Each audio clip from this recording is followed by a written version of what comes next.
everyone, Kristen SuperCrip Milefchik here. Today I'm interviewing Ian Gurvitz to discuss his book, Death to America, How We the People Screwed Ourselves.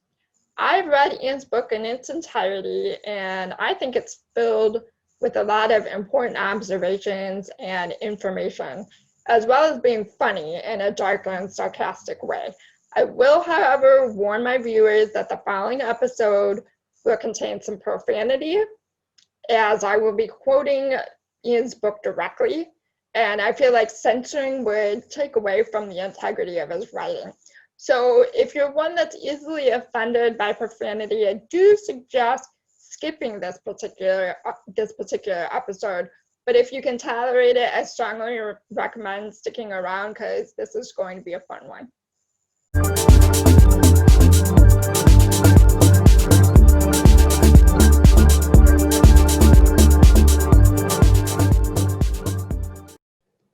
Hello everyone, I'm joined here today by Ian Gurvitz, author of Death to America, How We the People Screwed Ourselves.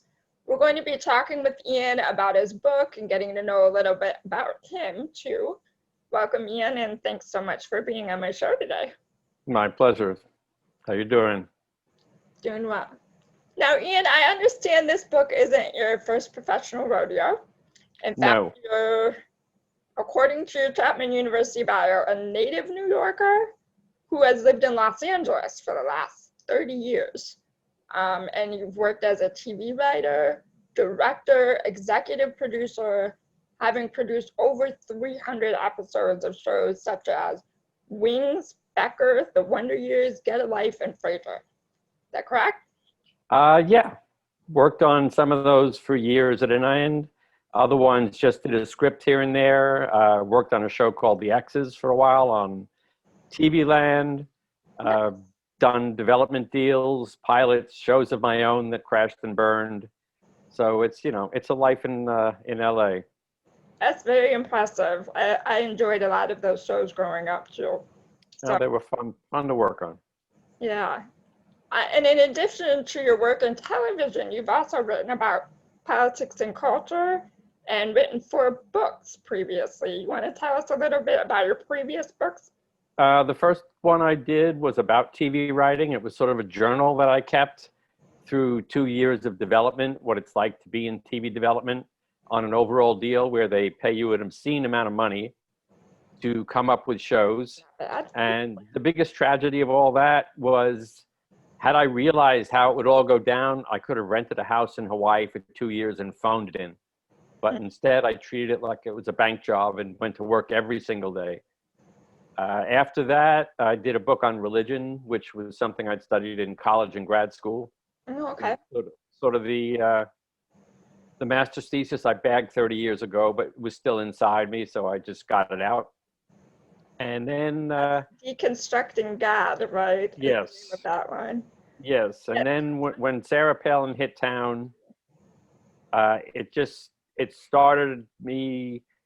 hit a reaction because for the first time, I realized that somebody who was so incredibly stupid could have been one heartbeat away from the presidency, but yet she was taken so seriously. So I screamed at the TV about that for a while and then turned it into a book called, there's an F-bomb in the title, it's called Welcome to Dumb Blankistan. And it has to do with our inherent stupidity that was suddenly becoming legitimate in this country. I followed that through 6 months before the election when it was Trump and Cruz and Hillary, and I figured no worries like everybody else. Of course, Hillary would win because electing this idiot was just unthinkable. And we all know how that went down. Mm-hmm. So starting election night, I'd been writing about the election for a website all along, so I had some material. But starting election night, I just kept writing and put out a book in 2017 called Freak Out. Okay. Basically, which was what I was doing at the time. Mm-hmm. And, basically that was what the hell just happened here. How did it happen? How did he pull this off? What's the matter with us that we let him get away with it? Yeah. What's bound to happen? and what the 2020 election might look like. And I was on point with a few of those things. And then I went back to screaming at my TV for about, 2.5 years, and then switched to screaming at my laptop and came out with this book. But I came up with a title before COVID. So my premise was just that he was killing American democracy. Right. He has since graduated to killing American people. Mm-hmm. And so the title was somewhat prophetic. And now, like everybody else, it says how we the people screwed ourselves. The subtitles that you're talking not just about him, we're talking about us. Well, it was obvious.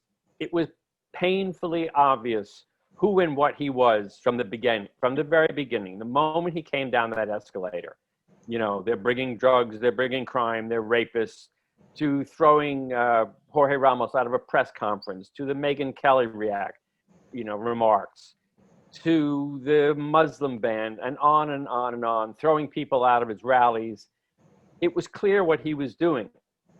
So it didn't matter that whether the Russians got into the voting machines in Wisconsin, Michigan, and Pennsylvania and screwed up just a few counties enough to make it work, or whether that happened spontaneously because the Democrats took their eye off the Rust Belt, it still didn't account for the fact that she got 66 million votes, but he got 63 million votes. Yeah. That means that 63 million Americans looked at his behavior and said, yeah, I want to go with that.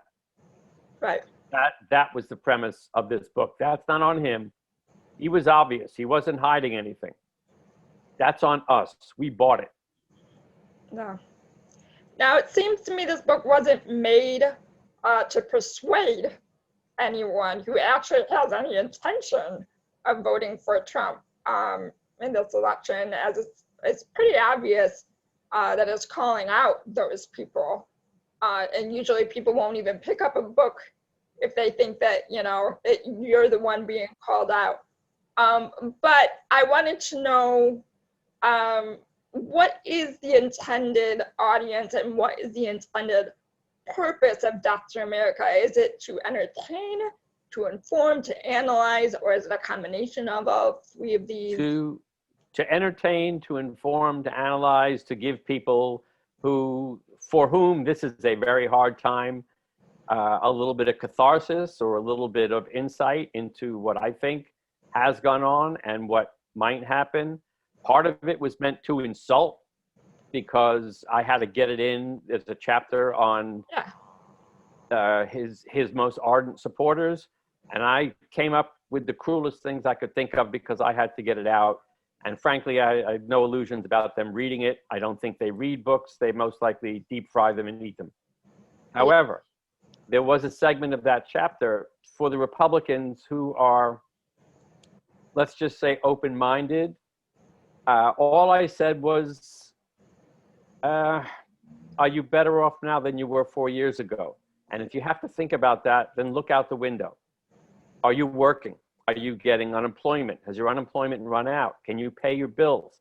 Can you pay your mortgage? Can you go out to a restaurant? Can you take your kids to the movies? Can you walk outside without a mask? Can you meet a friend for a beer? Can you go to a bar and watch a baseball or football game? The answer to all that is no. And it's not because this virus snuck in by itself. He has his talking points. China, it's all China. China let it out. Well, no. China let it out. He let it in. He let it spread by lying to us over and over and over because he was trying to hoax it away. Mm-hmm. That was his goal. He has this ability to just shout things away and try to reframe them that they don't exist. So he told us it'll go away like magic. He tried to open up the country on Easter Sunday and flood the churches because he liked the image of resurrecting the country on Easter Sunday. Meanwhile, he was telling Bob Woodward in private, which we now know, this is deadly. It spreads through the air. It's much worse than the flu. A direct contradiction to every single thing he said in public. And he's doubled and tripled down on this, and he can't go back. So he's going to ride this right to the end. Mm-hmm. we're turning the corner on COVID. No, we're absolutely not turning the corner. And I read your book in its entirety, and I loved it. Thank you. I had just one criticism, and you Oh. probably predict it. I want to start with the criticism before I launch into all the stuff that's the praises that I have to say about it. I found your book to be a good balance of snark and actual historically relevant analysis of Trump and his cronies and the rise to power. My only criticism is coming from a place of personal responsibility as an advocate for and as part of the disability community. I have a form of muscular dystrophy. I'm diabetic, lifelong wheelchair user, and a lot of your descriptions of people who are part of Trump's base, and especially those who have helped his rise to power, are what may some consider offensive. And you actually attempt to warn people about this. So I'm going to read that excerpt, if you don't mind, at the beginning of chapter 2, The Rise of the Third Reich. Okay, so what you said was, caveat, the following contains personal insults and derogatory comments on people's physical appearance, which I realize has become frowned upon lately. However, this is not body shaming for its own sake. I'm not mocking people's looks. I'm drawing attention to what happens to a person's exterior when evil takes root in a human soul and leaks to the outside, like Linda Blair in The Exorcist. One minute, she's a sweet young girl. The next, she's a vile, pea soup barfing, she-bees croaking, your mother sucks cock in hell. And I'm going to be putting an age warning on this video, but I don't want to ruin the integrity. To a priest, not exactly typical language and behavior one would expect from a 12-year-old. So if anyone is offended, well, tough shit.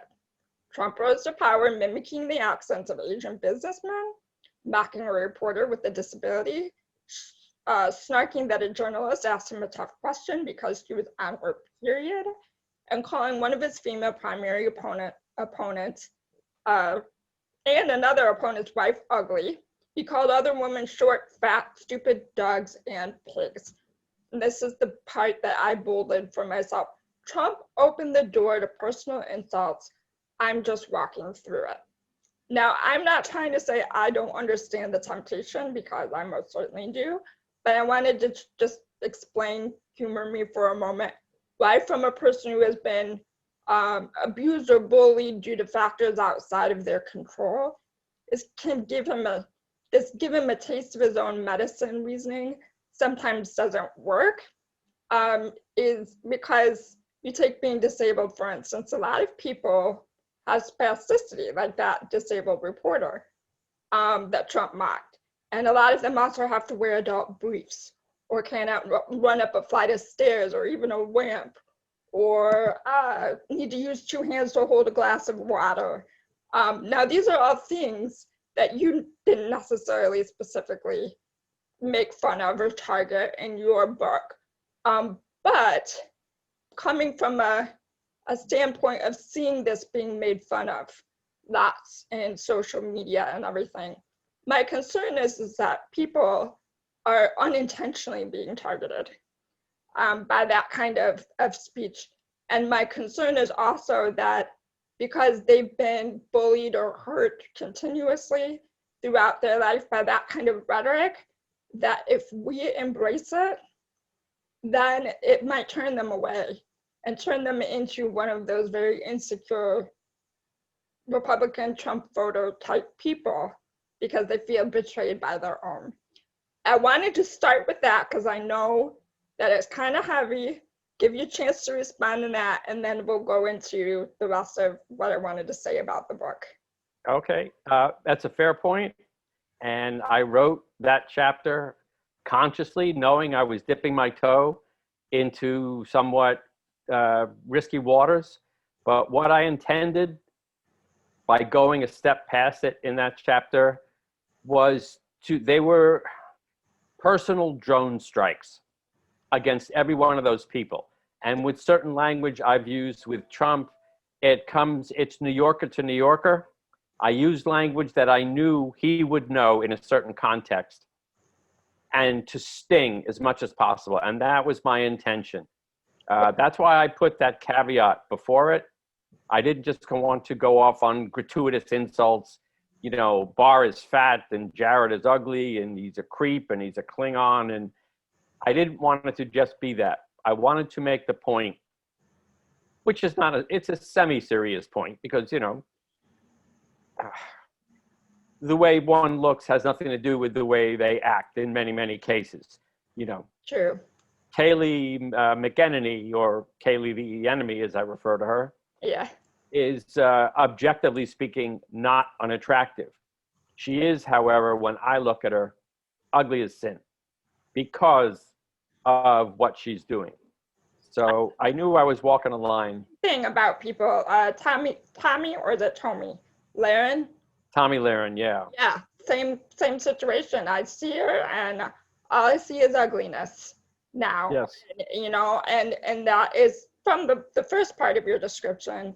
I love that part, explaining like how you're talking about what a person is on the inside purely affects, you know, the way that you view what's on the outside. It's true.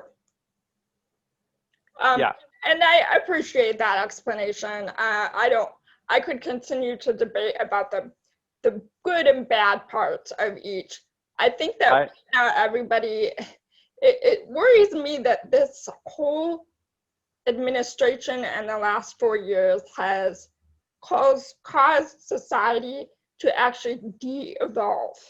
Yes. De-evolve in our civility, you know, towards one another. In the past, it seemed like even if we disagreed with each other on some really fundamental levels, we still understood basic, you know, decency. Yeah, decency. And I hate that it's taking that from us, and it's an internal struggle that I have all the time, because even in my mind, I'm not gonna lie, I think derogatory insults, and I'll have to hold back from, you know, saying them out loud because I don't want to accidentally target the wrong person. You know Yes. what I'm saying? So I just want to, yeah. Your argument is completely well taken. And like I said, I went into that chapter and I stopped and thought, are there any negative ramifications? Am I going to shoot myself in the foot by writing this? And am I going to hurt people or insult people? So I tried as hard as possible to make it clear that this is why I'm using this kind of language, because to me, these people are ugly. They're ugly in the soul. Yeah. And it just happens to come out, you know, if the physical manifestation of that can lead to a comic turn of phrase, yeah, or something that is insulting. I went full bore insult. That was my language. The people that we're talking about understand. They don't understand real insults. They don't understand, you know, actual intelligent arguments against them. They only understand insults. That's the language they speak. I was trying to get them at their core, and my attitude toward those specific people was, you know what? If it stings, think about how you're making other people feel. Yeah. So take the hit, because you deserve it. You know, if I played fast and loose with William Barr's physical appearance, or Jared or Stephen Miller, yeah, who is a creature not of this earth. But if you take any insult to Stephen Miller and you balance it against kids in cages, take the hit. Right. Because they're using all their ammunition. So if I'm writing a book, I used all mine. I get it. I got that. So thank you. Yeah. I fully accept that there are two sides to this, and whether you should or you shouldn't, or maybe this is a step over the line. I may have held back one or two things that I thought, yeah, no, don't do this, but not most of them. Right. Okay, thank you. And moving on, in chapter 1, You say, and I'm quoting you, people cry that Trump is un-American. On the contrary, he's pure American. He's a human hairball we coughed up, homegrown Frankenstein monster of evil made up of spare parts of various villains, thieves, and scoundrels who have infected our lives over the years. You then cleverly draw comparisons to those fictional and historical Frankenstein parts, saying he's part the ambition of John Gotti and the brains of Fredo Corleone, part Nixon, part Joe McCarthy, part George Wallace, part Jeffrey Epstein, part Bernie Madoff, and part Benedict Arnold, and finally part Adolf Hitler. And you go into a lot more detail. I'm just naming the names here. One we've all heard, and I agree with, is Hitler. For the Fredo Corleone part and the stupidity part, as you worded it, I think about whenever my husband and I, drive outside of Detroit into the wealthier suburbs. Not the rural parts, but the rich, predominantly white suburbs, and how that's when the Biden-Harris lawn signs start to switch to Trump-Pence signs. And it always makes me wonder how much a lack of education, lack of intelligence is really to blame, just because these are areas that are known for their blue ribbon schools, they're very wealthy, opportunity-laden communities. So I guess my question is, do you think ignorance is more of a choice or more of a lack of opportunity and ability to use critical thinking skills, or is there more of a range here? It's nature or nurture. It's a little bit of both. I think it's lack of intelligence, lack of education, lack of influences. When I see that he's still holding rallies in the time of COVID, and I see people waiting eagerly for them to remove the barriers so they can run as close as to be first in line, to get as close to their leader as possible. These are like lemmings running off a cliff. Yeah. I don't understand it, but he's turned, and I'm probably veering off topic a second, he's turned mask wearing and this into a symbol of defiance for people. Now, that requires a level of stupidity. Look at Herman Cain, just as a symbol of, look at me, haha, I'm not wearing a mask. Short time later, dead from COVID. But yet, they're not only getting in their cars and attending, they're nose to nose and face to face. That requires a unique bit of stupidity. But back to your point, in terms of those rich neighborhoods, tax cuts. Yeah. And some people are just selfish enough to go, I like my tax cuts, and if he's going to make it so I can pay less in taxes, well then, good for me. And what's so sad about that is that it's just borderline selfish. Mm-hmm. Now I could understand if they voted for Romney or McCain or George W. Bush. Well, George W. Bush before 9/11, the Iraq War, Katrina, and tanking the economy. I can understand that. To me, this is an exception. This guy was evil in his core and un-American, or at least what one should consider American, or in this case, un-American. And they voted for him eagerly. As to his stupidity, I would say he's dumb. I think Kellyanne Conway is the one who said he's got a 200-word vocabulary. He is dumb, but he is not stupid. And I've said he's got the survival instincts of a sewer rat. And if you look at the way he's behaving now, I mean, he probably has all of a few hundred words at all of these rallies. He repeats the same phrases over and over. He even tried it with Leslie Stahl the other night on 60 Minutes.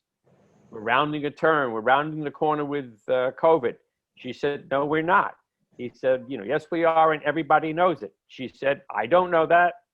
But that's one of his little mind games. You know, he did it with Charlottesville. There were good people on both sides. I know it, and you know it too. Yeah. Which is sort of, you know, it's sort of amateur salesman stuff. You know, he's so sure that you know it. That's why all the hand gestures.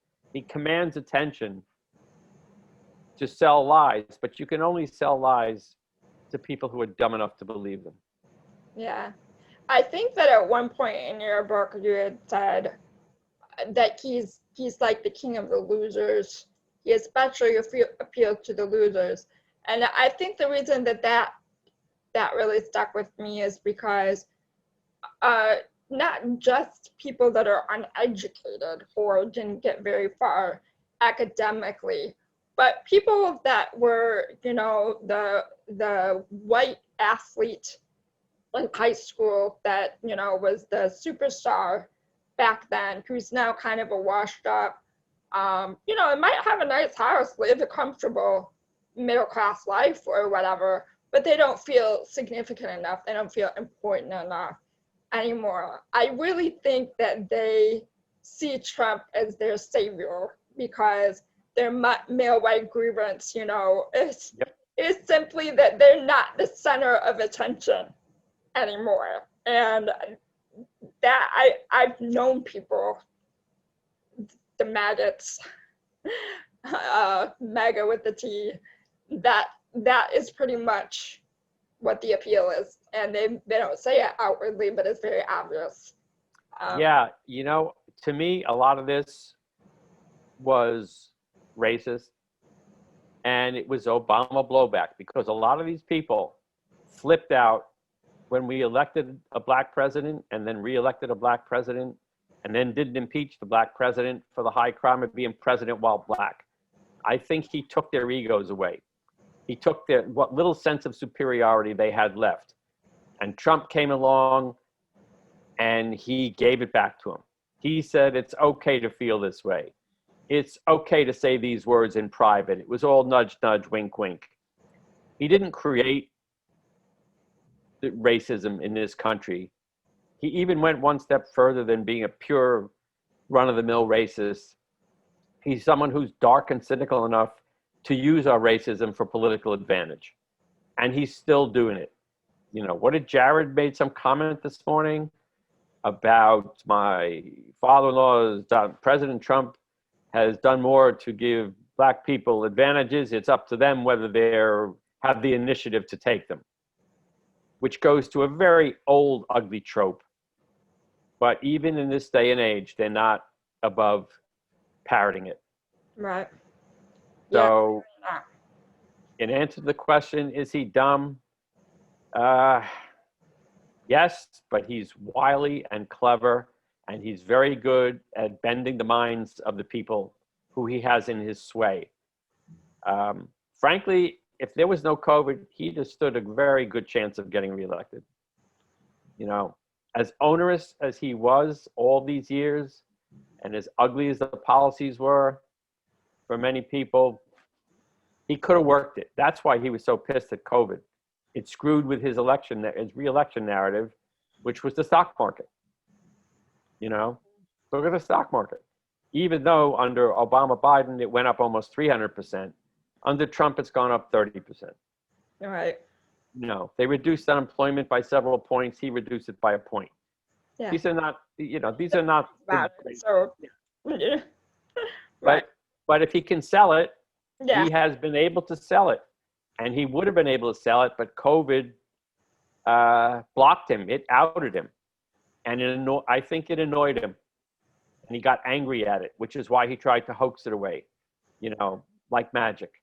And because he's too stupid to have let the experts run his play, you know, let them run the plays and take the credit. Yeah. All he had to do was put Fauci and Birx and the head of the CDC and say, here's what we're going to do. This is a national crisis. We need to wear masks. We need to social distance. We may need to lock down for a short time. We're going to provide testing as fast as possible all over the country, contact tracing, isolate people as soon as possible. We are going to manage this and let the health experts do their job. And he could have won. Yeah. But yeah, too big of an ego, and it was too much to let other people take credit. He resents intelligence. Yeah. That's why he looks at Tony Fauci, who I'm glad he went on 60 Minutes, and I'm glad he very genteelly said that he was miffed and put off by those ads, and he was very careful in his language. I really wish he would just take off the gloves, quit, and point a finger and say, this man is an idiot. He is out of his mind. He's killing people. I've been in the meetings. It's a tragedy. He can't lead us through this. He will lead us off a cliff. What's the worst thing that could happen? He'd get fired. Touch on that later when I get to that part of the book. But I know the part of your argument. I would hope that if anybody reads your book, that it's actually the people that are interested in running for office or people that have already ran for office, and your whole breakdown of your criticisms of the Democratic Party. But I'm jumping ahead, so I'm going to go back to the second chapter. The second chapter of your book is sort of a glossary of people that are part of Trump's rise to power, or the third Reich, as you so eloquently put it. And I think what the biggest takeaway here for me is that there's no way that Trump, as much as we loathe him, would have any power or any success in killing democracy, making our government his plaything, if it weren't for this whole army of people who have aided and abetted him in all of his crimes. And I guess what's the most frightening part of that for me, and has been over the last few years, is realizing that I used to think that as much corruption as there was in the government, that there were enough good guys to balance out the bad. And to keep a check on that.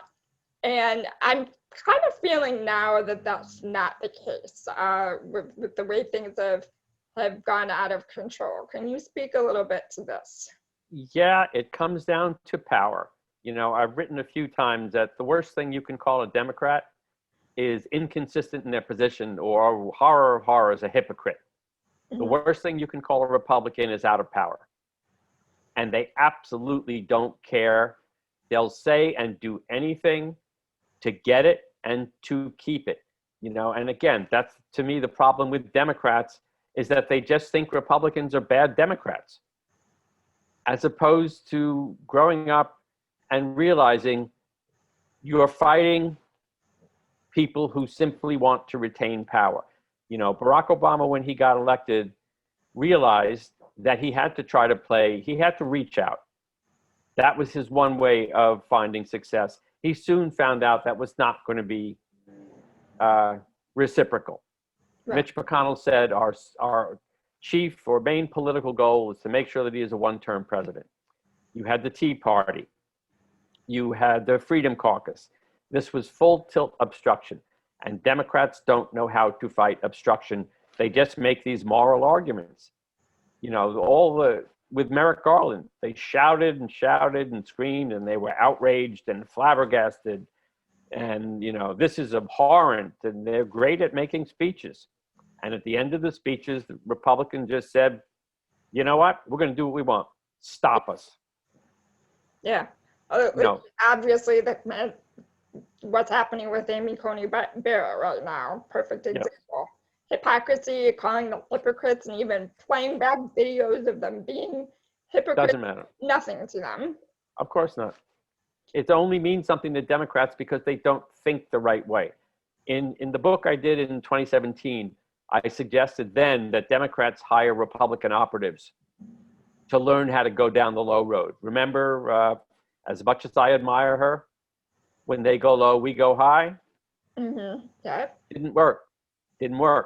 When they go low, we have to go so low, they never imagined that anyone could go that low. And the people who are adept at doing that are people like the Lincoln Project, Republican voters against Trump. And I love their stuff, and I still think they could hit harder. Yeah. There's no, what I see in all these ads and in all the speeches and even with Biden, what I'm missing is the topic sentences. This guy is evil. He brought in COVID. He lied about it. People are dead because of him. He is continuing to lie about it. He did not create the greatest economy on the face of the earth, which he repeated twice to Leslie Stahl, and she tried to say that's not true. But all he does is keep repeating the same. This is hypnosis. This is the way these people work. You know, that's why at all his rallies, little 3-word sayings, build the wall, lock her up, drain the swamp. That's what these people came for. And that's how he gets his crowds riled up. Yeah. You know, the MAGA hat was a brilliant symbol. Brilliant. Everything that you're saying right now is actually a response to a question that I had later. So I'm just going to go ahead and jump ahead to that part right now. You said that your criticisms of the Democratic Party and how they go about elections is that they don't fight dirty like Republicans, and they don't simplify their message, as you were just talking about. But I think that Republicans exploit voters' negative emotions like fear, envy, rage, but they do that also by lying to make them feel the maximum response. And what I'm wondering is that, because I feel like a lot of Democrats have started to, just tell it like it is. He's a liar. He's a dirty thief. He's this, he's that. But are you saying that they need to manipulate or lie like Republicans do to be able to fight back? Because that's where I'm just like, how we don't have to make anything up about what he's done, because he's doing it. He's doing the worst he could possibly do. He's providing the best ads against himself. All Democrats have to learn to do is how to package reality, package the facts in a way that gets to people's emotions. See, part of what I think Republicans understand and Democrats don't is that elections are emotional experience. You look to account. Why do you think Obama, hope and change, hope? These are emotional things. He didn't get up there and say, here's my tax plan. I'm going to cap the maximum tax rate for people making under 400,000 at such and such a percent. People get bored to death. That's not how you hold rallies. That's not how you deliver speeches. Obama was a genius. They're not smart enough. They're not smart enough. They're part of your issue with Bernie's campaign, pointing out, always comparing us to Scandinavian countries that you said most voters couldn't find on a map. No, and I hate to view Americans that way, because I feel like I said, we're de-evolving, and everything, and we almost have to. It's almost saying Democrats have to cater to that de-evolution, I think, to me, this is World War II going on inside this country. And when the Allies finally got into World War II, they went in completely. They had people like General Patton to follow. And I think, once they landed in D-Day and started pushing the Germans back behind their own borders, at some point they did like a revenge bombing of Dresden, which was, I think, payback for the V-2 rockets landing on London. They just decimated the place. In other words, they slapped the hell out of these people and said, you will never do this again. Then they came in with cash and rebuilt. But Democrats have got to go scorched earth against these people. Yeah. because there's an ugliness that's pervaded our society. I mean, over the last month, twice there were these MAGA parades in trucks up and down the main street near my house. I don't know, 50, 60 trucks going back and forth, waving flags, honking horns. There were kids in the car. They're in Beverly Hills just about every weekend. I don't think they're from the area, but they come in. And I'm looking at these things from almost an anthropological point of view. Yeah. What is going on here? Because here's the thing. If Biden pulls off this election and wins, my first emotional reaction will be relief, but I won't get in my Jeep and drive to Simi Valley with a Biden flag and ride up and down the main street honking my horn at midnight, playing ha ha ha, rubbing people's nose in it. Democrats don't need to do that. But what's going on in the Republican Party is that these people do. Yeah. They get their strength in numbers, in flags, in doing little army cosplay, storming the Michigan Capitol, threatening to arrest, trial, and possibly even execute the governor of a state. There's an ugliness in this country that's been unleashed.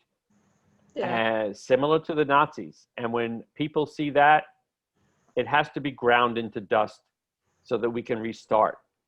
And that's my deepest fear. And the slogans that the Republican Party uses over and over again under Trump, the drain the swamp, the lock her up, the, make America great again, obviously. I was trying to think about it when I was reading that part of the book. What would be an effective, Democratic slogan that would play on emotions to the extent that Republicans have managed to play on emotions, especially the wage part. I'm trying to figure out, because I mean, at this point, to me, an effective message is Democrats won't try to kill you. But that's not, it doesn't play on wage. It plays on hope or an alternative to what we have now. And I'm just wondering, do you have any more specific ideas behind how they could manage? Well, I know one thing. The slogan they're campaigning on right now, Build Back Better, is horrible. It's, alliteration does not make, it's not enough just because everything starts with a B that it's going to make it memorable. I think the emotion that Democrats have right now is somewhere between fear and exasperation. Enough. That's what I think about. The things you say to the people you talk with, the people, or do you say to yourself when you're running it in your head, or if you're watching him on TV. I think it's just enough. I saw one, I don't know where it was written, somebody was doing it. It just said 86-45, 86 as to get rid of, 45 as him. Put that on a hat. Black Lives Matter, absolutely. I think they recognize the power of that slogan, which is why he tried to turn it into something corrupt and evil, when in fact, to me, it's just another way of saying things that have been said through the NAACP, through SNCC, through the Black Panthers. It just means this is still happening. In a different way, in a different form, in a different generation, it is still there. So there are core experiences that people are having, not just Democrats, but maybe some Republicans who are on the edge. These people we hear, suburban women, possibly, who have been so disgusted by him that they're turning. And I think the emotions in there are somewhere between rage, outrage, fear, disgust. We want this past us. We want to be the people we were told we were supposed to be. Somewhere in that mess of words is a better slogan to run. Maybe I keep going back to the word enough. You know, that was one of my complaints with a lot of people I would see on Facebook at a lot of the rallies, because they would always do screenshots of themselves and selfies, and they would all write different signs. You know, and look at my clever sign, look at this little play on words. But that's not how symbols work. You know, the pink hats, it was a good attempt at that, but they look silly. Right. And looking silly is not part of the agenda. It has to project strength. I liked the women's marches. It was a cool thing that they did and have continued to do. It was the messaging. Now, maybe you could say the march is the message, and I would accept that. But it's the way we think. We think about being individually clever as opposed to being collectively powerful. Yeah. You know, and if Democrats get control, I don't care what they do with the court. You know, I don't care what they have to pass. If they get control of the White House and the Senate, you better use that power to undo much of the mess that's been made. However, if they do, starting on day one, they have to face a catastrophe. Right. A disease that has wrecked the economy. And that's the problem on day one. You know, when Obama and Biden took over, the problem on day one was to get this economy out of a ditch. Yeah. And unfortunately, it just seems like it always goes up. Always the Democrats come in, clean up the messes of the previous, you know, Republican president. And then by the time it's all finished or close to being finished cleaning up, people are mad that they didn't do it faster. Yes. Go back the other way. And, you know, you talked a little bit about swing voters, you know, and focusing on swing states and so forth. And I actually have watched some of the videos of a focus group of swing voters in Macomb County, Michigan. I live in Michigan. So I was curious about that. And they were ones that voted for Biden and switched and voted for Trump in 2016. Those were the swing voters. The Obama Trump voters. Yeah. And but to listen to them talk, they're just regurgitating the Republican talking points, you know, about Biden's gaffes and feeling that he's too, you know, old and not mentally with it to be able to function, which is, it's like, have you listened to Trump speak, you know? Yeah. But like I couldn't even believe that these were people that at one point voted for Biden, to listen to them talk now. They don't seem like they would swap back. But at least this was a few months ago. But like, it's very strange. I don't understand the bubble that these people exist in, that it doesn't seem to ever be penetrated by anything that's actually going on in the world. How are they not seeing it, you know? I think it's tough to get somebody to believe something when their sense of self revolves around not believing it. Right. This is a paraphrase of a Sinclair Lewis line. I don't understand it either. You want to just mush their faces against the window and say, look at where you are. You are stuck in your house. Why are you stuck in your house? Now, if you want to have a president who says, wasn't my fault, nobody had any idea, I shut off travel from China, and if you want to buy all that because you need him to be right, you know, it's like when you get in an argument with somebody, sometimes you need to be right so much, you'll pull out anything. Yeah. You know, I just want to be right. I just want to win this argument. Well, I think they have an emotional need with this guy because he gave them, and this is like emotional juice, and they don't want to let it go without a fight. It's like deprogramming a cult member. You know, you need to take them in the woods for a couple weeks, Yeah. and starve them or smack them around or shake them. But this is a cult. You know, nothing else.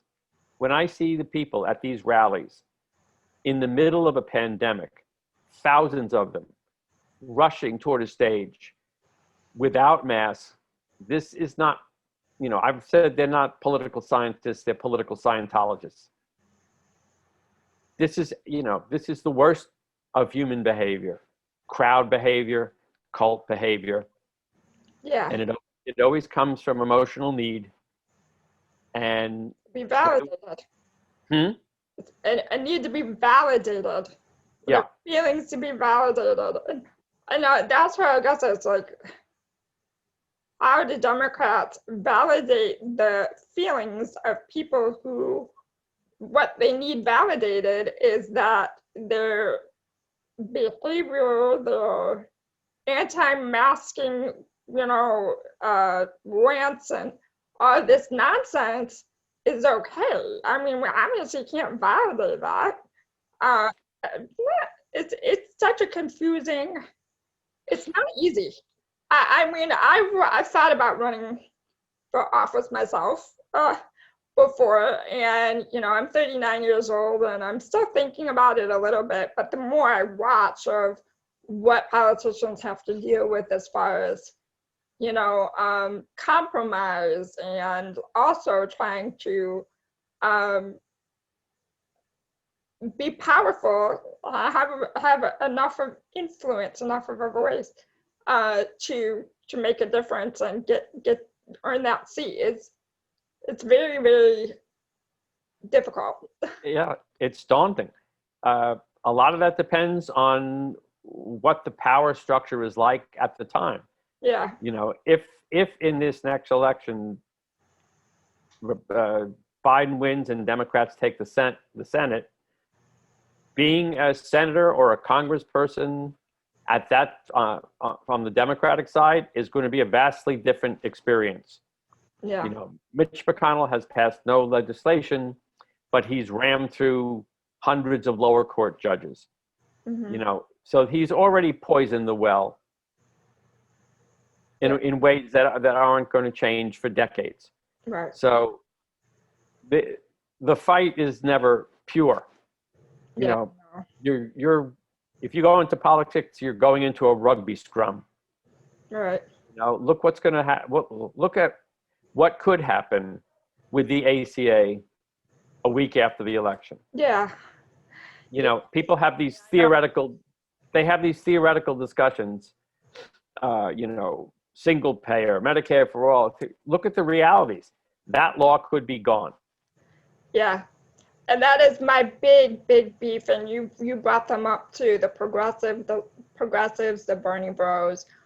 When you were talking about, you know, where Democrats go wrong, you know, you talked about the progressives and the kind of, I think you said sprinkling Bernie dust all over everything and Bernie-topia and everything like that. They have to understand that this is not the time for that, because any other win by Biden right now means that we lose everything, any strides that we've made so far, and that millions of people will lose the healthcare coverage that they already have and will die, essentially. Yeah. And like,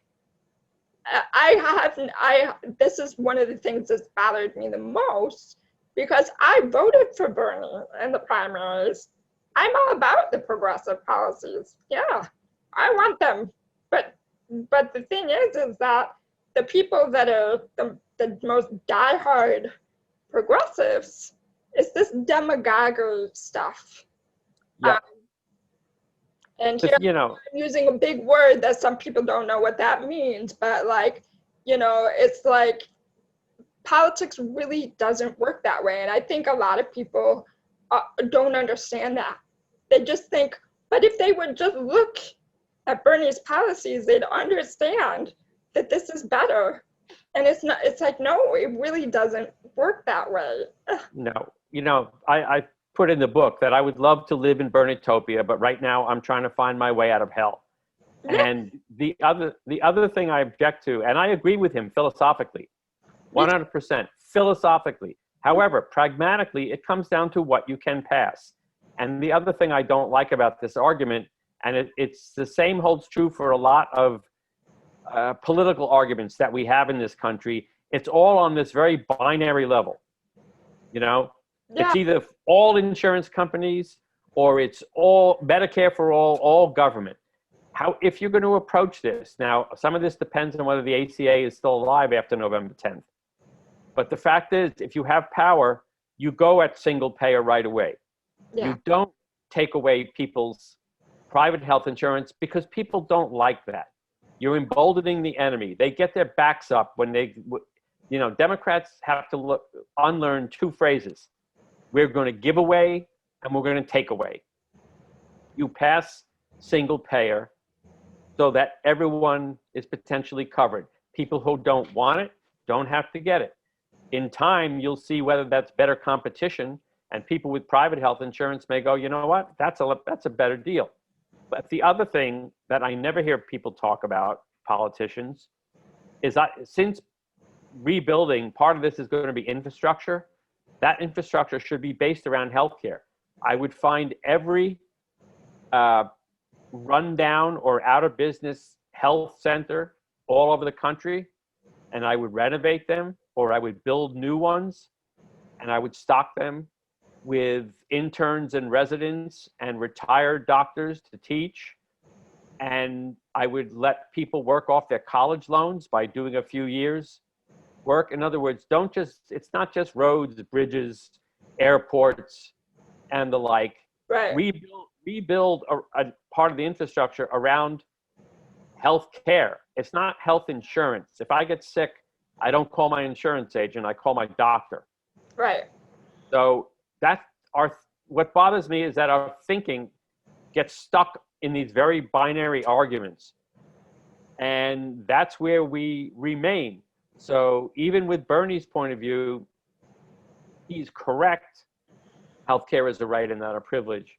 But it's a statement of belief, but it's not a statement of reality. Right. Come back to reality, and the goal is that every American has health care. Right, yeah. In one way or another. And that's the mark of a civilized society. So when he cites certain Scandinavian countries, I understand his point. We don't have that. Some people that are running now for Congress, I've interviewed quite a few people that are running for the House.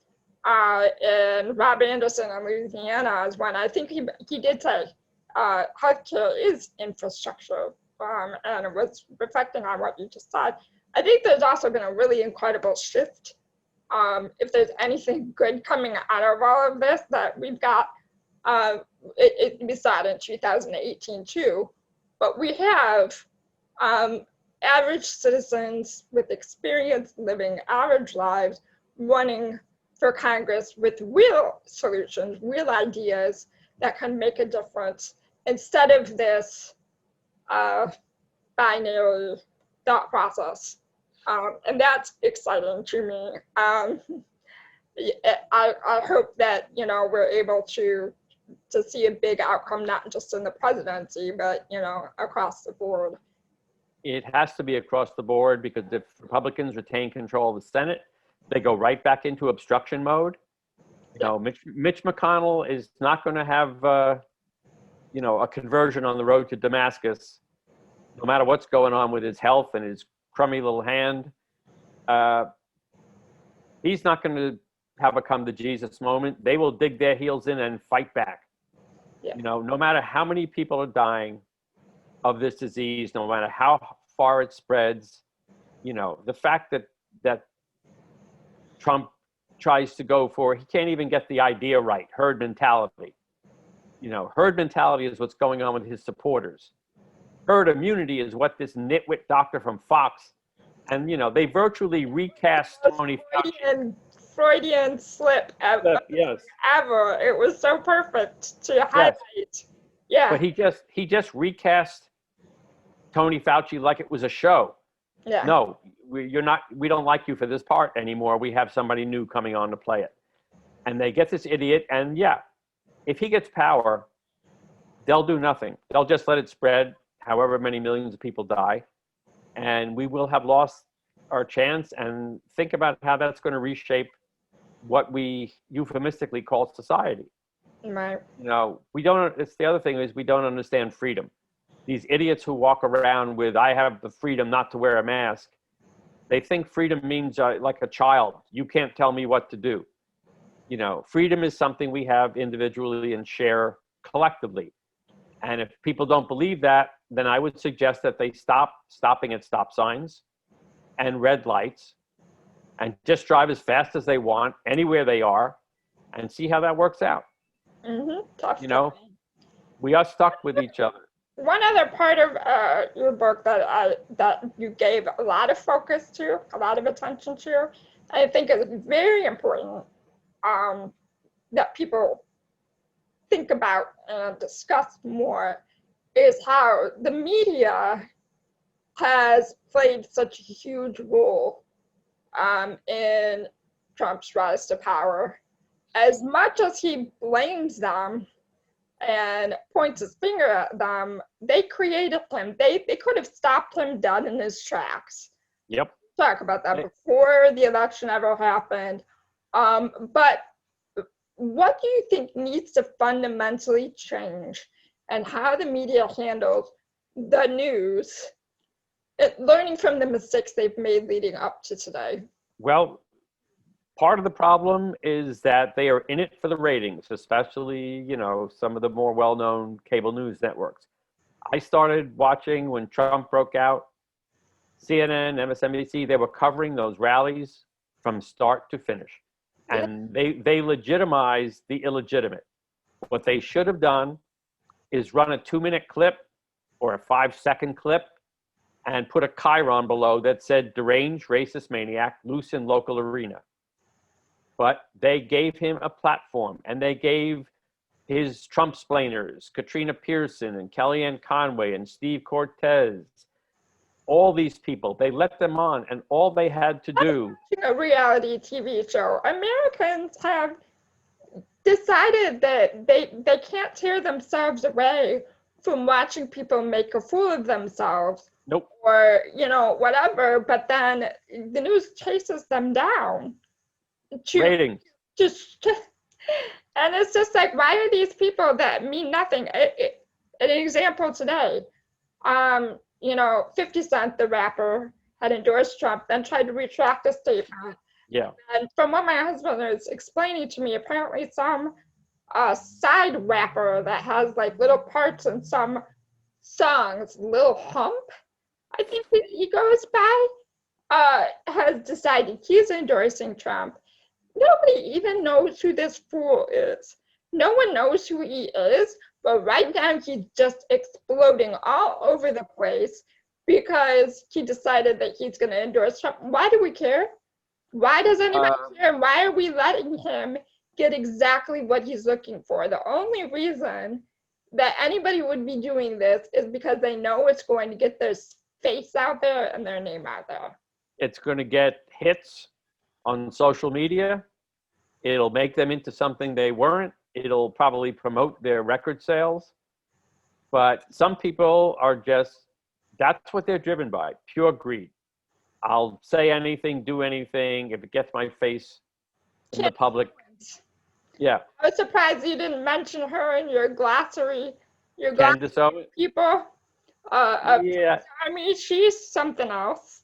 She's, that was the hardest chapter to write because I felt like I could have written it forever. Yeah. And I got burned out on the insults. I wanted it to be a certain length, but I didn't want to go crazy with it. The point was to just display how angry I was at these enablers because, like I said, Trump is too stupid to have done any of this by himself. Yeah. It takes, look at Rudy Yeah. Giuliani. Look how far this guy is. I wouldn't say he's fallen. I say he's finally been busted so that it reveals who he always was, because that's what I think this is about. But, I don't know ultimately what the answer to that question is Yeah. going to be. And you named the fame as one of the Yes. detriments of our country right now. And I think, the money part is obvious. That's why we have such a backlash against capitalism right now, from the maybe far left. But I think everybody on the left right now is concerned with how much money has taken over our morals. It's like the God we worship, Yes. is the almighty dollar sign. But I didn't really think about how much fame now. Everybody's capable of getting it. All they got to do is do what this little hump did and say something controversial, and all of a sudden they have all kinds of attention, and how it's just ruining Look, us. Facebook, Twitter, Instagram, Snapchat, there's an entire generation living for the rush of likes. And if they can juice it by doing something, and the thing is, it's all in their control. Anybody can put up anything, anytime. And if you can promote it enough and they just look and watch the likes, there's a rush in that. There's a sugar rush in that. So part of that, I think, it's that part of it. Part of it is we worship fame. Look, Trump was in the toilet. He was a failed businessman, ruined his casinos. He went bankrupt in the casino business, which is a business where people come in and they literally give you their money. Yeah. A business that you have math on your side. And he went bust in it. He was dead. But The Apprentice took that myth and we watched it for 14 years. And suddenly he became re-legitimized.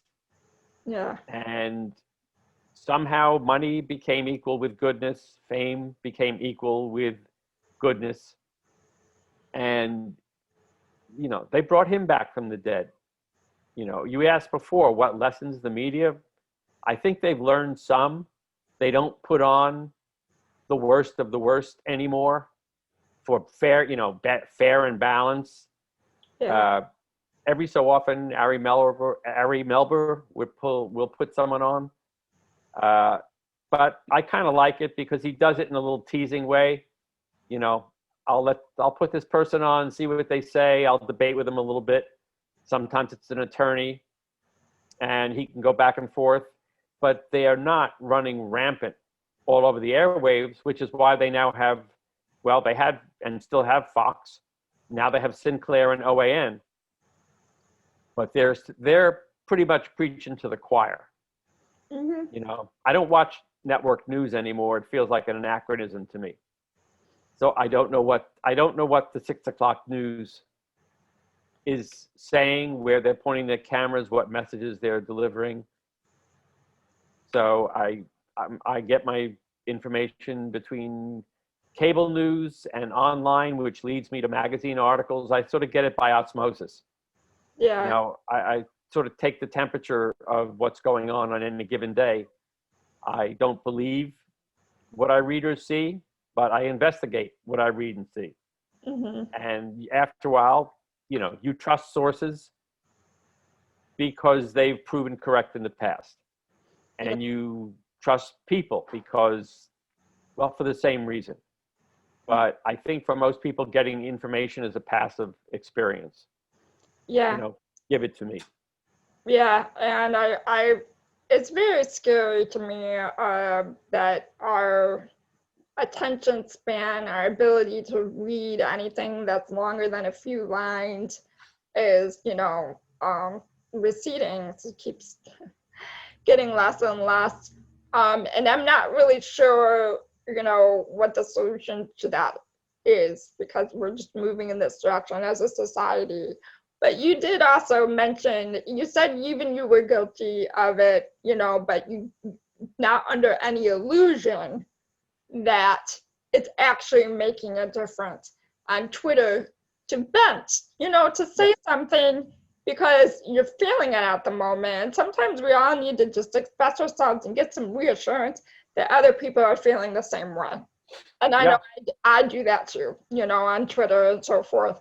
And it makes us feel good, but at the same time, I think it gives us a false sense of security because of the fact that, if you've been around a while and you've got several thousand people following you on Twitter that think something that you said was particularly funny or on point or whatever, and they're retweeting it and they're liking it and everything like that, it can give you a false sense of security that there are tons of people out there that have the same opinion as you.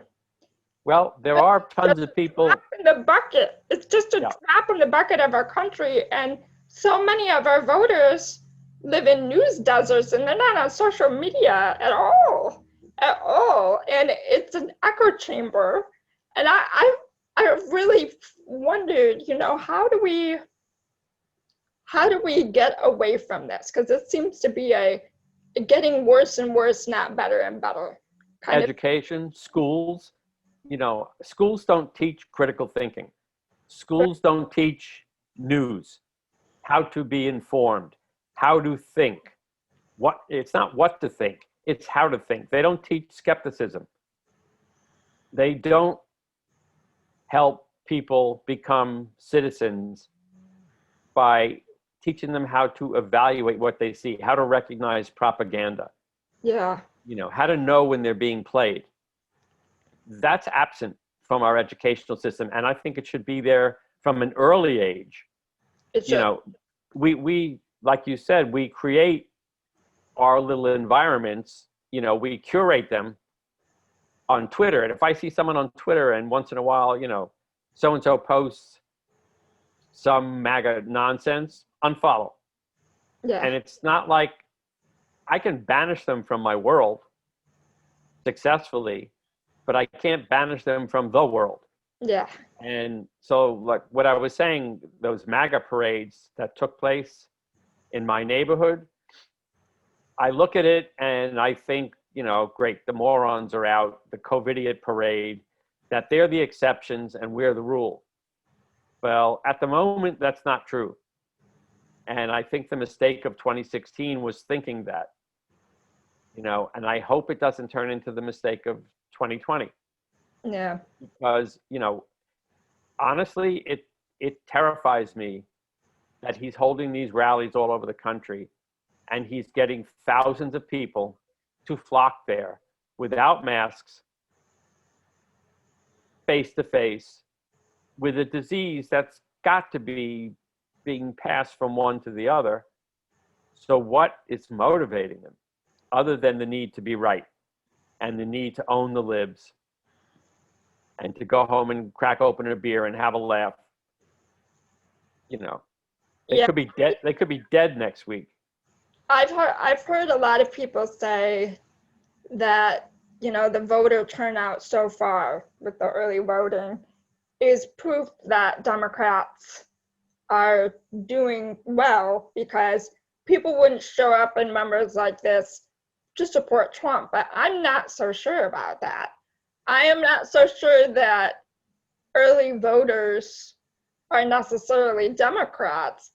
Because Republicans know that, and I don't even like using the word Republicans, Trump supporters know that, there's a big, very, very, very big threat of losing their, God, their cult leader.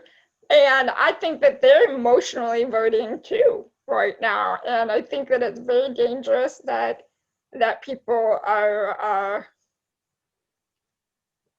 the resistor movement on Twitter and so forth, even though I consider myself a resistor for the philosophical purposes behind it. But that false sense of security that I'm talking about, I feel like when you're part of something like that, and there's thousands and thousands and thousands of people on Twitter that are, blue tsunami and all of that, it's very, very easy to start to think, oh yeah, we got this. This isn't a No. bug. There is no we got this at all. And those people are as fired up as Democrats are, and it's place by place. If the early voting favors Democrats, that doesn't mean Republicans aren't coming. His little ploy with the post office, the games that DeJoy was playing, that he was instructed to do. He didn't come up with his genius on his own. I think it terrified a lot of Republicans too. It's like, wait a minute, what if my ballot gets lost in the mail? So they're going to, COVID or not, they're going to show. I think they're just as fired up. I would love to believe the polls right now, and I listen to people evaluating them, and yes, but they've been consistent as opposed to Hillary and Trump in 2016, where they fluctuated and she was starting to lose ground, and that was before the Comey letter. I don't care how many distinctions people make. I will believe nothing until this is done. And even then, because he's going to be sending lawyers, guns, and money to any state that's close, and the game he's playing right now is heads I win, tails you lose. If I win, it was not rigged. If I lose, it was rigged, and I'm going to send everything I can to try to get those results changed and steal back those electoral votes. Yep. He won't give up unless this turns into such a rout, that he has no case, that even his own people say it's time to give up. Yeah. And then I think he'll begin to, I joke that he and most of his family would be on a midnight flight to Moscow. Do you think he's going to turn on his own? He's already kind of started to. He's started to turn on his own support within government, not just his voting base, but the people that are most capable of keeping him in a position of power. And it's kind of like, how could you be so dumb? But yet, yeah. He will turn on just about all of them. Yeah. There's no loyalty. It has been said by a lot of people, it's all transactional for him. And even if he weasels apart, if he resigns and gets Pence to pardon him, those are for federal crimes. And there's still the New York AG and the U.S. attorney that whatever they've got, he can't be pardoned for. So he knows he's in for a world of trouble if he loses this, and that's all he's running for. COVID is just in his way. Yeah. He needs to stay in power, let the statute of limitations pass on whatever crimes he can be hit for, and just stay in power, live another day. Yeah. And I would never put it past him. He'll only leave if generals walk into the Oval Office, tell the Secret Service to stand down, and say, you lost, get out. And if he tries to pull anything, it may end up with 1 million people on the street in DC holding banners that I hope just say the same thing. You lost, get out. Not 1 million clever signs, and funny hats. Very simple. You lost, get out. Yeah. I was in DC during the early 70s. I got chased by cops. I got tear gassed. Nobody was firing actual bullets. Yeah. It was not fun. It was a little scary. Tear gas is no fun.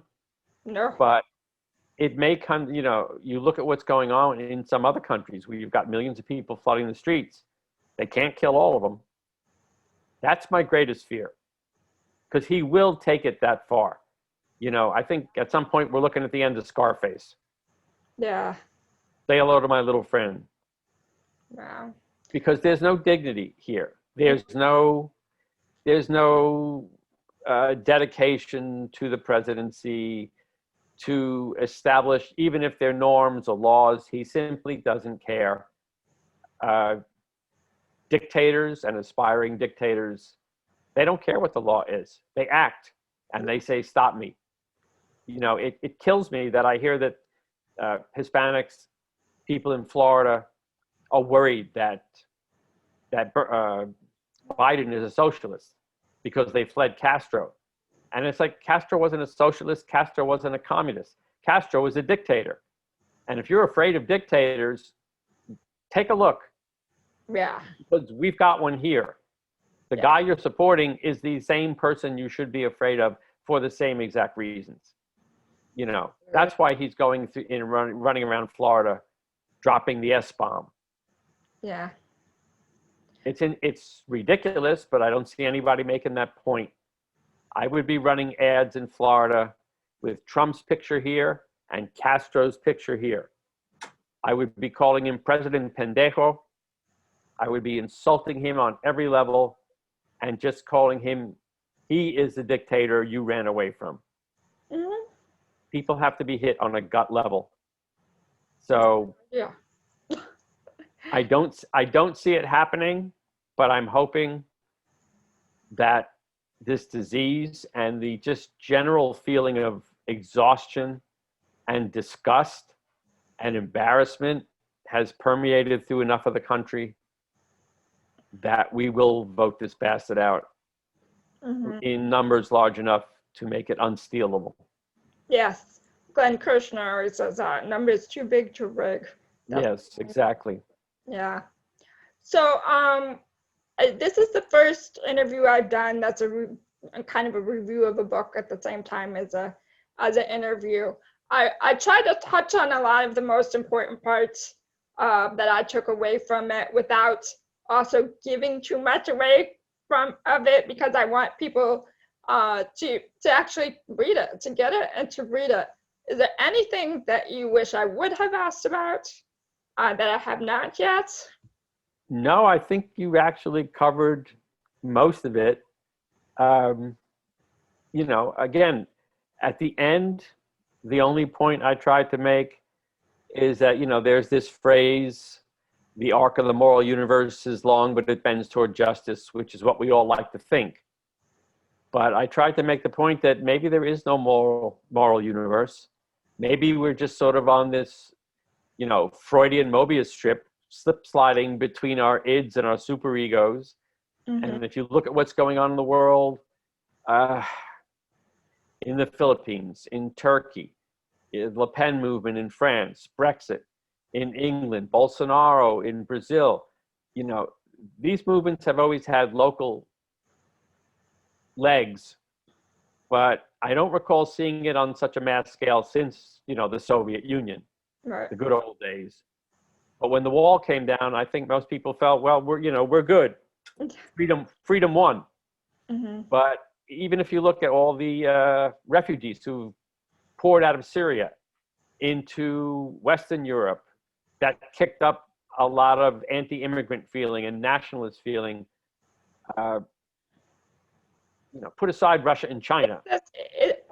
I've heard it said a million times, but I think this is the first time I've actually I'm seeing it playing out, of history repeating itself. It really, really does. No matter how much you think you've progressed, you know, there's still a tendency to revert back to a prior point in history where, yes, we've made strides in some ways, but the fundamental nastiness of humans, the destructive nastiness, we always come back to that at some point.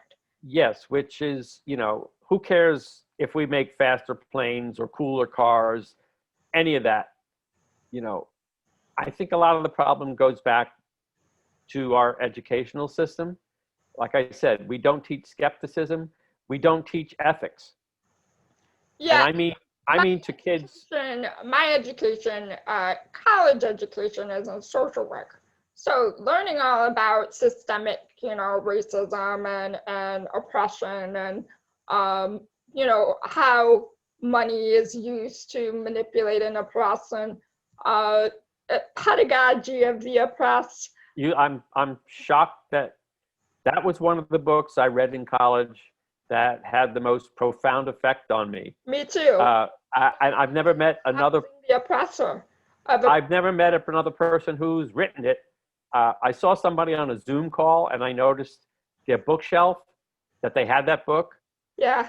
And I was like, I was shocked because I've never met another person who's read that, because it blew me away. Another one, and yes. It constantly comes into my mind with everything that's going on, especially the whole idea of the oppressed housing the oppressor. You know, they've been held down for so long and everything. You give them a little something, you know, to bite onto, and then they house the oppressor to stay in that position where they're surviving, where they have a little bit of power, and the cycle continues. And I feel like I didn't learn most of the things that have had made a huge difference in the way that I look at the world, and even the way that I fact check and find sources credible, that I'm able to find credible sources for information until college age. Yes, in high school, we had to write papers sometimes, and we had to cite our sources, but I don't think that we talked about it enough, about how sources are biased, the biasness of these sources, and how every source is, unless it's a peer-reviewed scholarly journal, is devoid of bias, and how you have to be constantly conscious of that. That's, to me, this is what should be taught in, whether it's junior high or high school. These subjects have to be introduced then, so that you're building smarter adults who are ready for college. I had the same experience. I learned nothing. I got through high school. I started learning in college. High school was nonsense, just facts and history and math and science, but there was no component of logic, critical thinking. I even made a point in the religion book I wrote that I think religion should be taught in public schools, not indoctrination. But what is this phenomenon that's lasted for thousands of years? What does it really mean philosophically? What are the origins of this? Why does it exist as opposed to not exist? What is it trying to say about the human experience? Because the point of that book was that we've been, unfortunately, inherited a ridiculous paradigm for understanding religion, which is where you're either a believer, an atheist, an agnostic, or I'm not traditionally religious, but I'm very spiritual, which means, you eat vegan and drive a Prius to hot yoga. Mm-hmm. We've dumbed down these important concepts, and you don't get a chance to begin learning until college, and only that is when you go after it. When I started learning in college, it was because I had a fire to understand, and I devoured books on subjects I wanted to learn about. Mm-hmm. In high school, now maybe you'd say kids are too stupid, they just want to hang out and play sports and go on, date and do all that in high school. It doesn't have to be one extreme or the other. Right. No. You can introduce vital subjects so that their brains are trained, so that when they become adults, they can't become cult members. Yes. Oh God, yes. And I feel like the religion stuff too. We've talked about, how conservatives tend to capitalize on fear. Yeah. And I feel like using religion in government and campaigning and everything, all that is another word for fear. Capitalizing on the fear of people, fear of going to hell, fear that, this is a moral imperative, and that you're not allowed to think this way, or inevitably you're going to go to hell. And it's just sad to me that so many people live in fear to this extreme that they're incapable of free thought. We indoctrinate, we don't educate. Educate, I think the Latin root of that is to lead out, which to me means from, our native ignorance, because we don't know anything when we start out, into knowledge. And, I think most high schools are almost pre-dumbed down. So we turn out these robots who can take tests, and the only reason I didn't go the same way in college was because I had personal experiences that led me to need to learn some things. And that was only, it didn't have to be. I could have gone through and gotten a degree in some banal subject, but I ended up in philosophy because there were things I just felt I needed to know. Yeah. Philosophy, that was one of my favorite classes. Yeah, I mean, I went there, I switched into it because I had to know. I ended up working in TV, and, not all roads are straight. Right. But I had a need to learn. Yeah. And I'm afraid that doesn't quite exist in school. I don't know if it's because the way districts are structured that they just have to cover certain subjects, or if it's just led by very mediocre people. Yeah.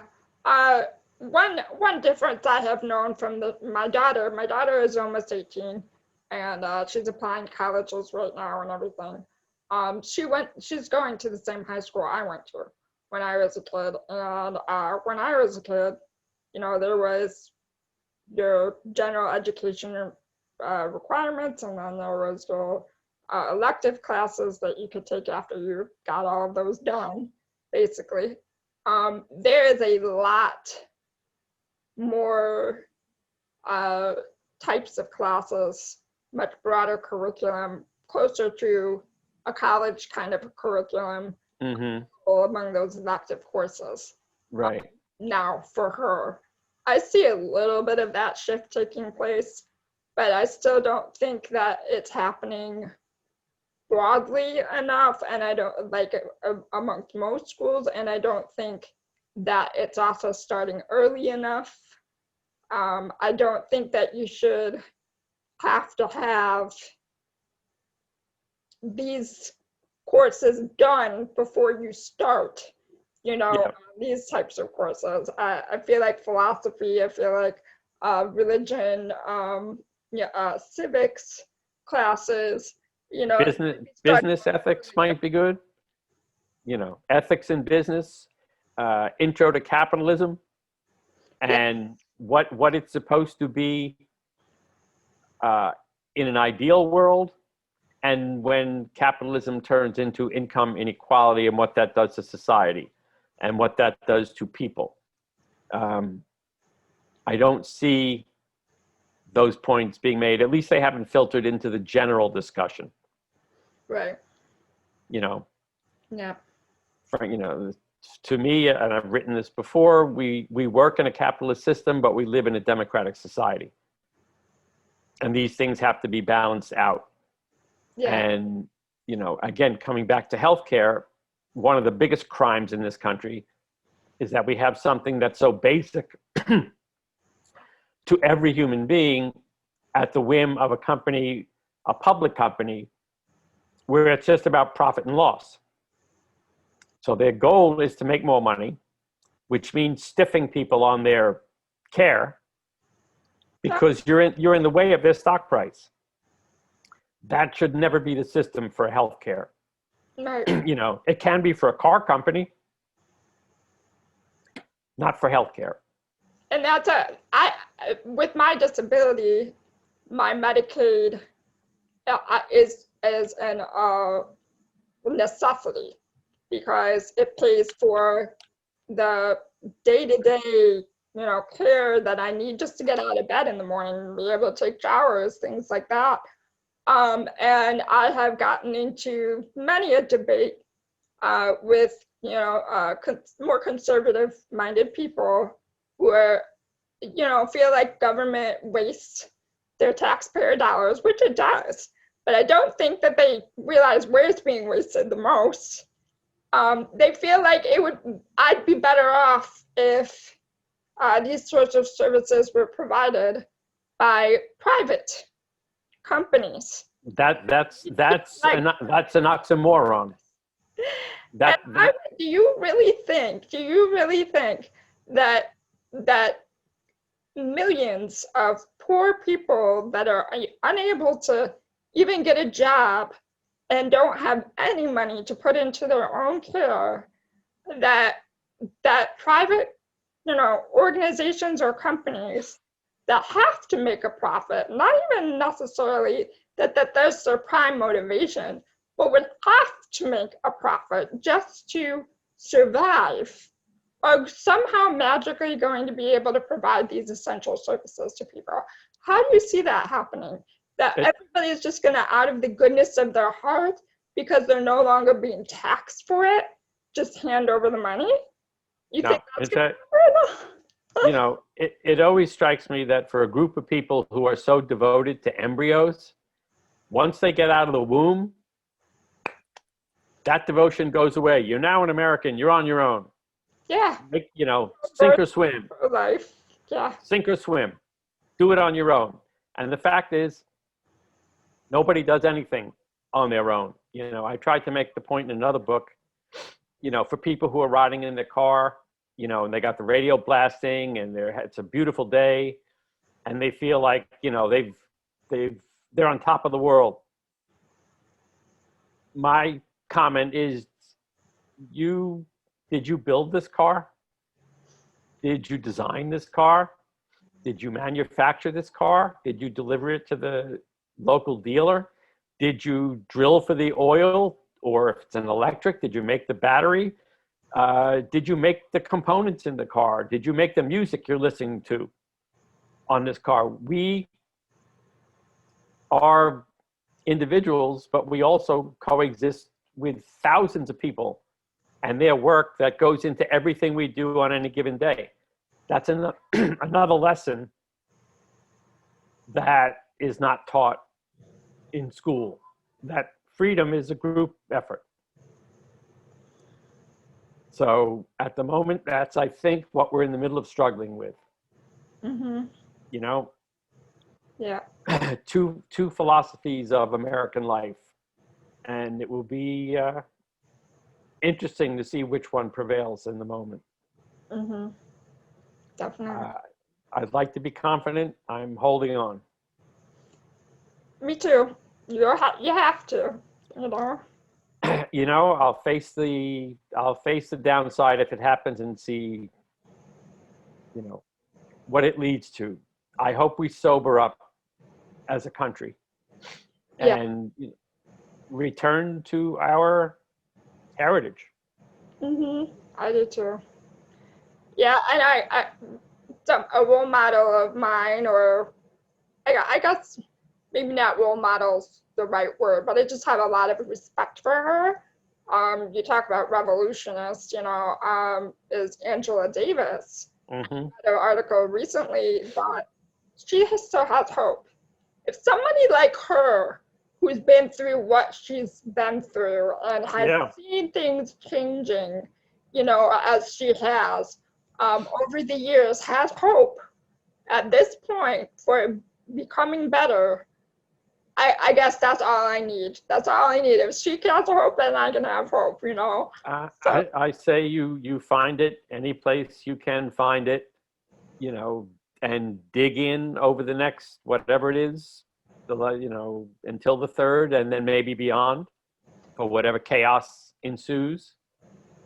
I think it's going to be holding on until January 20th. When I see Biden take the oath of office, I'll exhale for the first time in 5 years. Me too. Yeah. And what I look forward to is the day where I don't have to think about this person. Now, that may never come because Trumpism is not going away. But, you know, you cut the head off the snake first. So Yeah. I would love to predict. I'd love to go with the polls, but I trust nothing. Yeah. Same here. And at least, let's see, it's the 26th. Hopefully we'll know something within a real short amount of time. It's not going to be 7 days from now, but No, next no. couple of weeks maybe.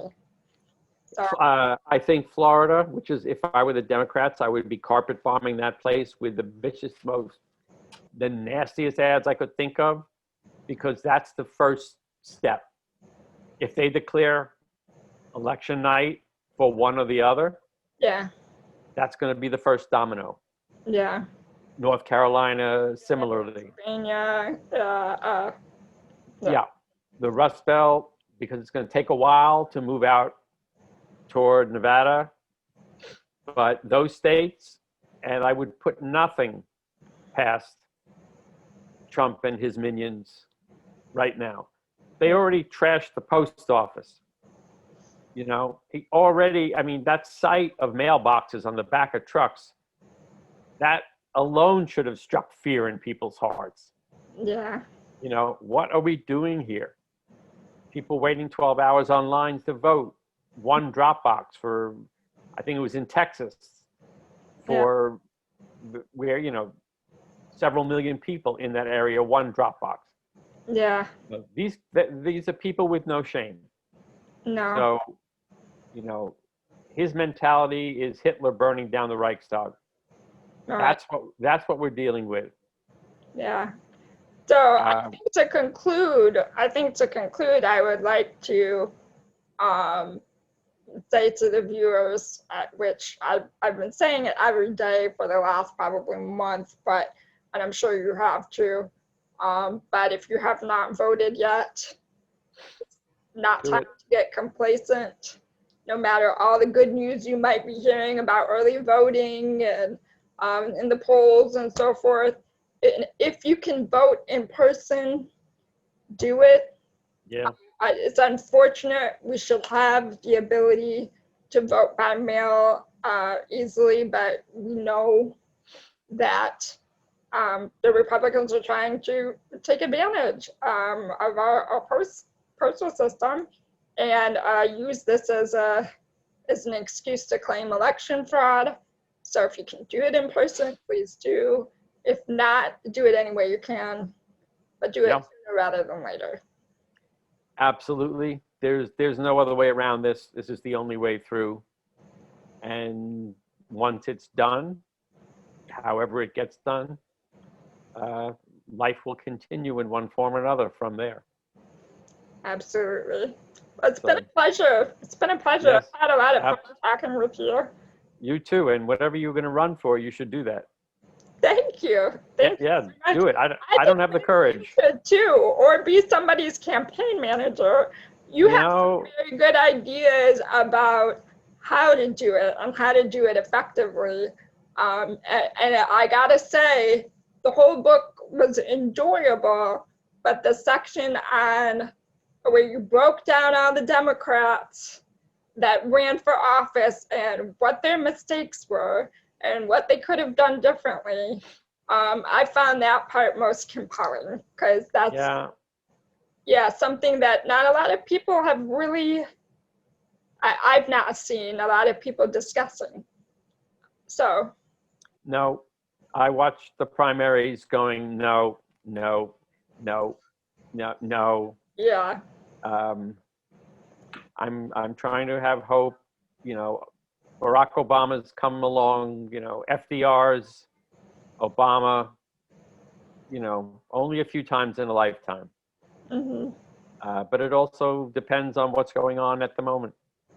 You know, we're going to need, I hope, another Democratic president and vice president to pull us out of yet another Republican-created ditch. Only this one's not just economic.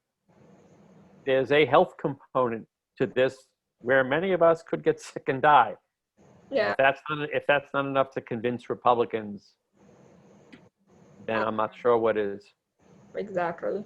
So, All right, everyone. Well, this is I'm gonna end it here just because I'm having a fun time talking, and this is what happens when I get into conversation with people that I'm yes. interviewing. Is I ramble, and this will go on and on and on if I keep talking. So thanks everybody for joining us today. Make sure to buy Ian Gurvitz's book. Ian, where would you suggest people buy your book? Amazon, paperback, or Kindle. Great. Okay, Amazon paperback or on Kindle.